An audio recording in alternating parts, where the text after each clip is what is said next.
What's good, people? Welcome back to the channel. So in this video, we're going to take a look into two different high probability setups that I really like to take, kind of whenever they present themselves. So the first setup that I like to see is obviously a higher time frame POI, which is pro trend, right? This is obviously where we get the highest probability to take our trades.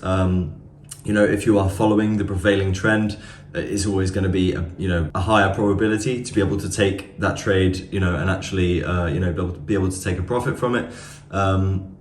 So that is the first one, and then the second one being higher time frame liquidity sweeps, and we will go into this in the video. So I hope you guys enjoy the video. Let's jump in. Okay, so starting off, let's look at Euro USD here, because Euro USD is pretty much the only pair that I trade. And we have a few nice examples here.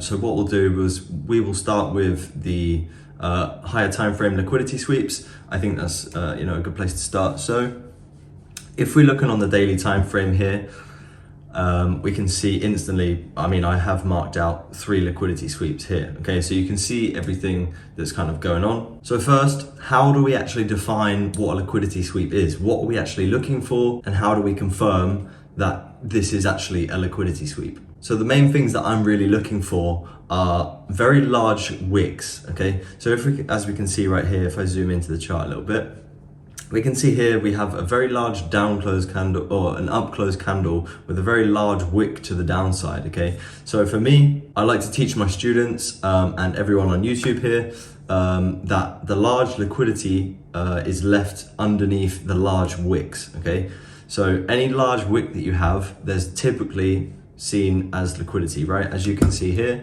we have this large wick to the upside on the same candle. If we look to the right, this high gets taken out very slightly and then runs back to the downside. Okay, so I look at these kind of areas as places in which you can target for a very good target, and it's very high probability. So let's get into the first example. We will look at this second one here because I've just mapped out a trade example from here.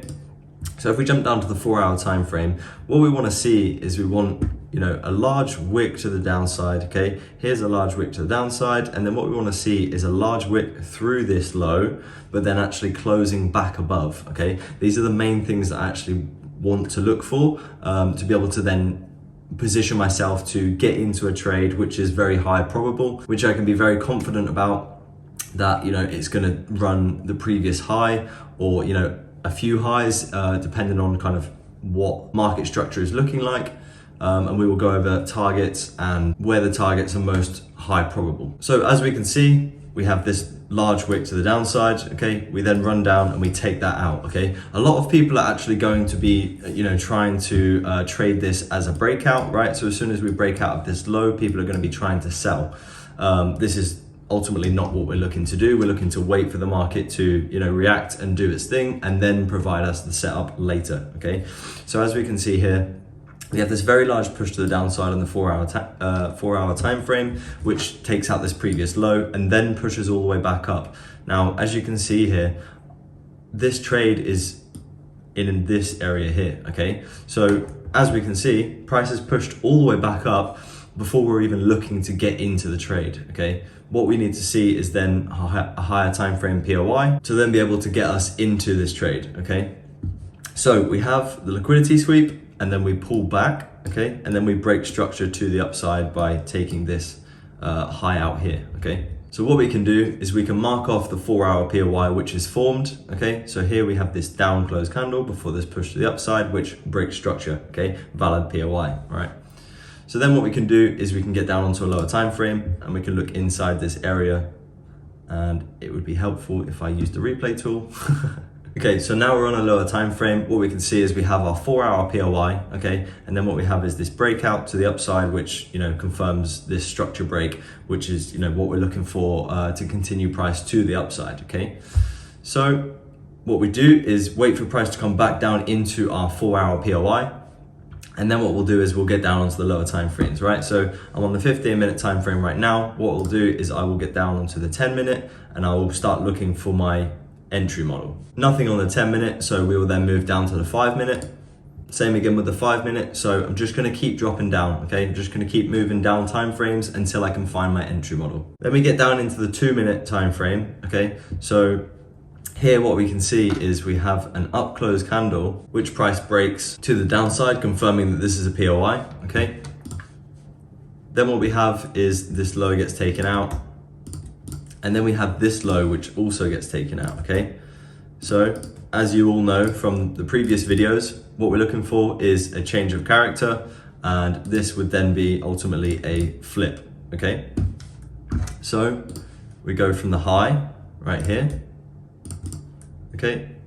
This is then our confirmed change in character. Now what you could do is, if you had the lower time frames, you could get down into here, wait for obviously the reaction. What we see is this is the POI which price reacts from, and this is on the seconds time frame. But ultimately what we need to do is, because we are counter trend at the moment, what we need to do is actually wait for the flip to break, okay? So the flip finally breaks right here, okay? And then this is the last unmitigated POI in which we could look to take our trade from, okay? So here, what we do, take our entry from the beginning of the POI, put our stop loss below, and then where do we target, okay?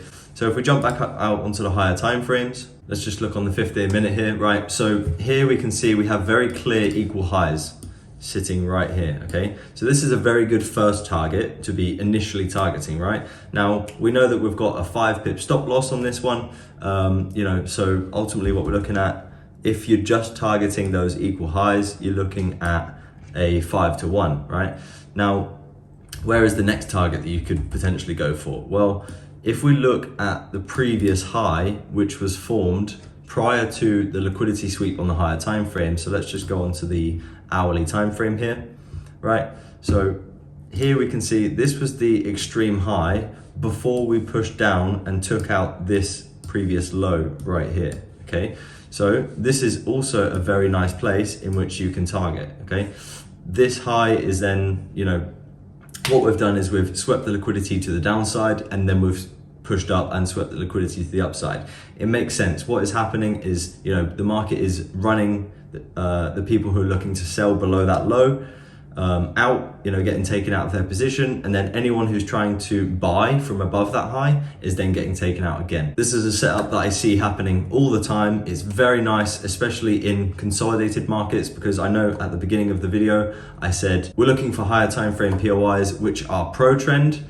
This is something that you can trade, which is very high probability in a consolidated market. Now, I'm going to be going a little bit further up the chart right now because, you know, in recent price action, price has just been consolidating, so we haven't really been able to get any sort of higher time frame continuations, you know, following the prevailing trend, because at the moment there is no real prevailing trend. So what we can see here, this is a higher time frame POI, okay? So here we have a higher time frame change in character, which is currently being formed. Okay, so here we have a very nice valid POI, because what are we looking for? We're looking for an up close candle before this push to the downside, which breaks structure, okay? We have a valid POI, okay? Now from here, what we do is just simply mark out the 4-hour POI. And then what we can do is we can just look inside of this 4-hour POI, and then we can start looking for our lower time frame entries. So as we are pro trend, as we are following the trend, all we need to do is just look for a lower time frame change in character if we are looking for, or you know, if we are looking at the extreme POI. So up in this area here, we don't actually see any lower time frame POIs or, you know, any lower time frame entry models. So what you can then do, if you don't see anything, you can still continue to look for a trade in this same direction, right? So what we need to do is we need to look for our higher time frame change in character, which is actually here. And then we need to use the higher time frames once again, and then we can start building our narrative and understanding where we are in price. So just a quick recap, we want to be looking for higher time frame POIs, which we can look to, you know, get a lower time frame entry on. Very high probability, as long as you're going with the trend, as long as you're pro trend, it's very high probability. The next scenario is obviously looking for higher time frame liquidity sweeps, and then simply we just look for a higher time frame POI. If there is one, you can go all the way down to the 50 a minute to get a structural POI, and then you can use the lower time frames to get into your entry and then smash obviously the previous high or the previous low, depending on which direction the market is going. Okay, you can anticipate that a liquidity sweep is pushing lower to take out these people that are obviously trying to sell, and then pushing higher to then take out the people that are trying to buy above the previous level. This is why these targets work very well, and it's normally very precise as a way of exit. Hopefully this all helps you out, guys. If it did, please drop a like, comment and subscribe. Turn the notifications on for any future videos that I post, and I do actually use my community channel quite often, so keep the notifications on so you can be updated when I post anything on the community channel. Thank you very much for watching the video, and I'll catch you in the next one.